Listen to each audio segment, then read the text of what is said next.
라는 거, 이제 그걸 생각을 해 두시는데, 그러면 이제 여기서, 하나씩 이렇게 다, 이렇게 차례대로, 다 돼 있다고 하면, 그러면 또 꼭 어떤 것들을 꼭 챙기셔야 되느냐. 제가, 그래서 요 화면을, 그러니까 이제, 이 제일 앞에, 여기 지금 보시면, 여기에 이제 잘 안 보이실 수도 있는데, 전형 요약 및 주요사항, 요렇게 되어 있어요. 전형 요약 및 주요사항이라고 맨 앞부분에 있거든요. 그러니까 이거를 아무래도 이제 좀 보게 되죠. 그래서 요 부분에서 그럼 어떤 것들을 좀 챙겨 보셔야 되고, 이게 어떤 그림으로 되어 있는가, 이거를 한번 보시면, 전형 요약 또는 주요 변경사항은 보통은 이제 이런 게 나와 있어요. 이게 뭐죠? 예, 이게 지금 이제 보시는 것처럼 이게 전체적으로 지원 자격에 따라서, 그러니까 일반고 학생들은 다 동그라미인데 특성화 고교 졸업자나 특성화 고졸 재직자, 여기는 X예요. 당연히 그렇죠. 일반고니까. 특성화고를 나오지 않았으니까. 자율고도 똑같습니다. 그렇죠? 근데 특수 목적고 중에서 이 과학고나 외국어나 국제고는 가능하지만 뭐 마이스터고라든지 이런 학교들은 KU 지역균형 전형에는 쓸 수 없다. 그래서 세모라고 해놨어요. 그렇죠? 네, 세모. 그래서 이렇게 지원 자격의 차이들이 있는 겁니다. 또 특수 목적고 학생들은 농어촌 학생 전형에는 쓸 수가 없다. 이렇게 돼 있네요. 그렇죠? 예.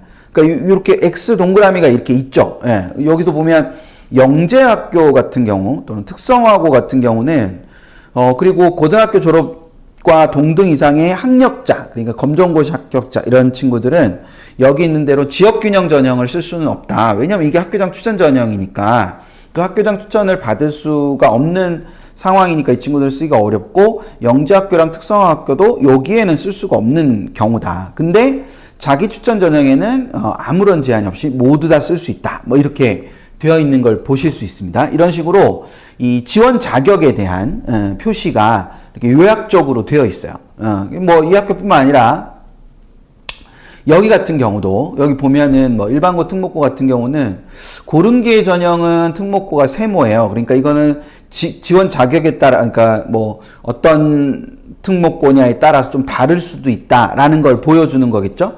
근데 이제 여기는 다른 데는 다 일반고 특목고 다 동그라미가 돼 있단 말이에요. 그럼 일반고는 학교 추천 전형에 일반고는 모두가 쓸 수 있느냐라고 했을 때, 나중에 뒤에 나오겠지만 이게 전형 방법으로 다시 들어가면, 상세 전형 방법으로 들어가 보면 이렇게 학생부 교과 학교 추천 전형, 학생부 교과 학교 추천 전형 같은 경우는 여기에 보면 졸업 예정자 중에서, 그러니까 이게 졸업 예정자라고 돼 있죠. 이제 이거부터 아셔야 되는 거예요. 이거부터 대부분 모집 요강을 처음 보시는 걸 거 아니에요. 수시 모집 요강을. 그래서 차곡차곡 요런 거부터 설명이 가야 되겠죠. 그래서 졸업 예정자라고 돼 있어요. 그 졸업 예정자라는 거는 이게 졸업 예정자가 있고, 졸업 다음에 괄호 열고 예정 다음에 괄호 닫고 자 이렇게 나오는 경우가 있거든요. 그러면 괄호를 빼버리면 졸업자, 그리고 괄호를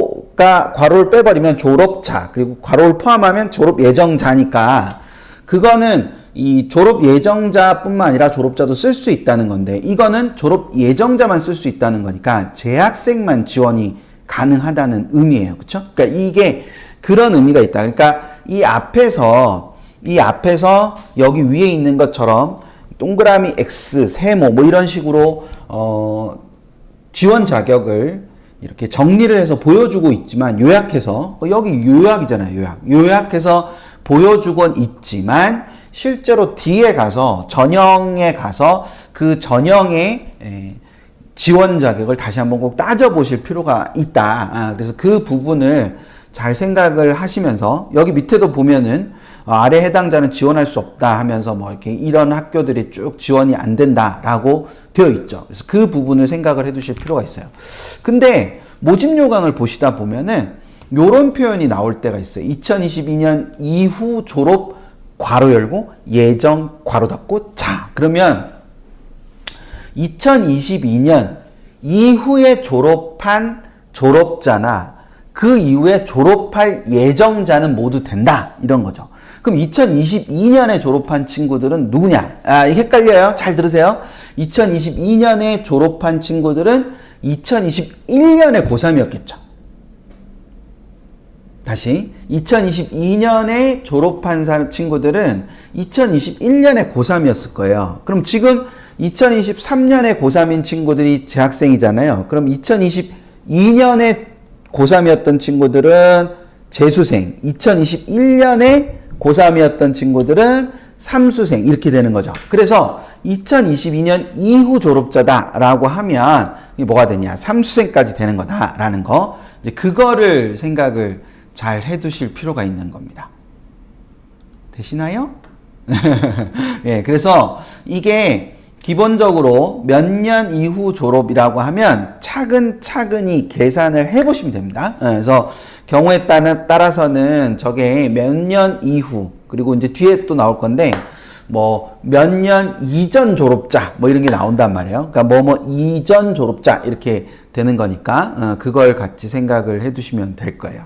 아직까지 어렵지 않습니다. 그러니까 이게 지금 이 학교를 보자, 이게 아니죠. 이 학교를 보자, 이게 아니라, 여기서 하나씩 알아서 내가 내 힘으로, 모집 요강을 볼 수 있도록 준비하자. 뭐 이런 거잖아요. 그쵸? 그래서 그거를 생각을 하시면서 보시면 될 겁니다.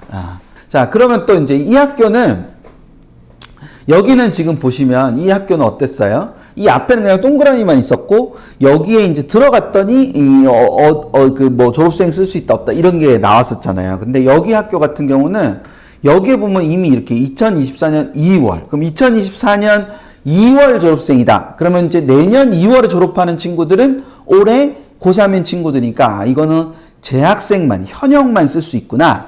졸업생은 아예 안 되는구나, 이 전형은. 이 전형은 뭐가 제한이 많아요. 그쵸? 이 옆에 있는 전형보다 요 전형 자체는 제약이 되게 많아요. 여기 X가 되게 많지 않습니까? 여기도 보니까 검정고시 합격자는 안 된다. 뭐 이렇게 돼 있죠. 요게 뭐냐면 이 경희대 지역균형 전형, 그러니까 지역균형 전형의 학추기 때문에 이렇게 돼 있는 거예요.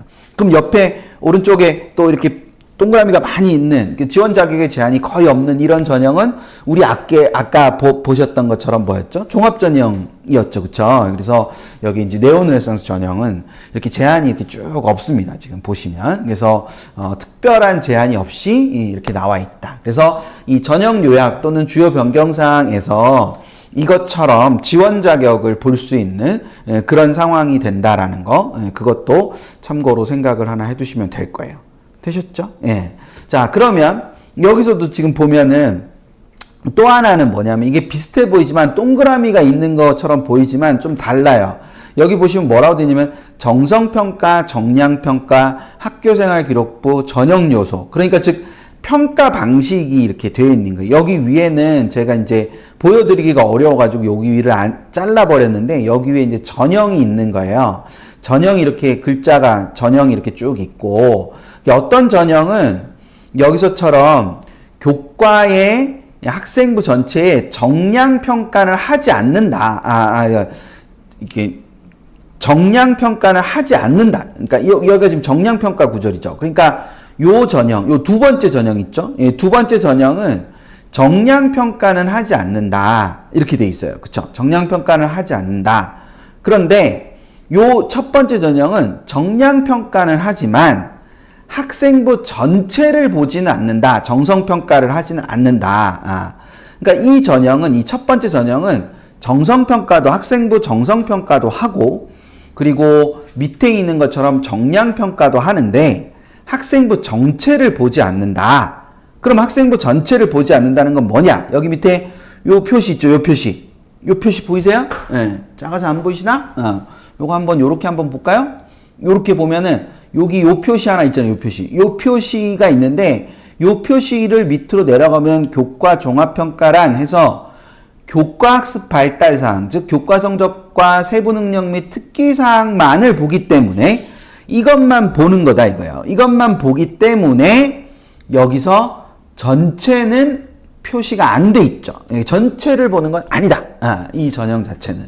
근데 여기에 있는 교과 성적과 세부 능력 특기사항을 정성평가는 할 거다. 그리고 여기는 정량평가와 함께 진행이 된다. 근데 요 전형은 이 옆에 두 번째 전형이요. 두 번째 전형은 학생부 전체를 보기도 하고 면접평가를 보기도 하고 수능 최저는 없으나 정량평가는 하지 않는다. 이렇게 되어 있는 거예요. 되셨어요? 그러니까 이렇게 보실 수 있다라는 거. 그러니까 이 전형은 교과 정량평가는 하지 않지만 학생부 전체를 보는 거고 그 전체를 보면서 면접평가도 있는데 최저는 없다. 근데 이 첫 번째 전형은 정량평가를 하지만 전체를 보진 않고 교과 종합평가라는 이름의 정성평가를 한다 이거예요. 그리고 면접은 없는데 최저는 있다. 이렇게 되어 있다라는 겁니다.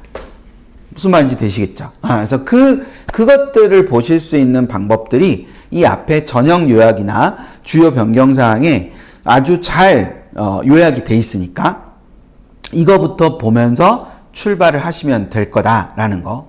그래서 간혹 가다가 이렇게 물어보시잖아요. 학종에서도 주요 교과만 보나요? 이렇게 물어보시는 경우가 있단 말이에요. 학종에도 주요 교과만 보나요? 라고 했는데 교과를 정량평가하는 건 아니죠. 근데 학생부 뭐를 본다고요? 전체를 본다. 그러니까 주요 교과나 전교과다 이런 말은 정량평가에 사용하는 용어지 정성평가에 사용하는 용어가 아닙니다. 그러니까 정성평가는 그냥 전체를 다 보는 거다라고 생각하시면 될 거다. 그래서 우리 이제 앞으로는 이런 질문을 하지 맙시다. 이게 아니고 학종에서도 주요 교과만 보나요? 그러면 우리는 오늘 배웠으니까 배운 사람이자 배운 사람답게 이런 질문을 받으면 그건 교과 전형에서 정량평가를 사용할 때 나타나는 것이지 기본적으로 종합 전형에서는 그런 걸 사용하지 않습니다. 라고 친절하게 답을 해주는 우리 사람들이 됩시다.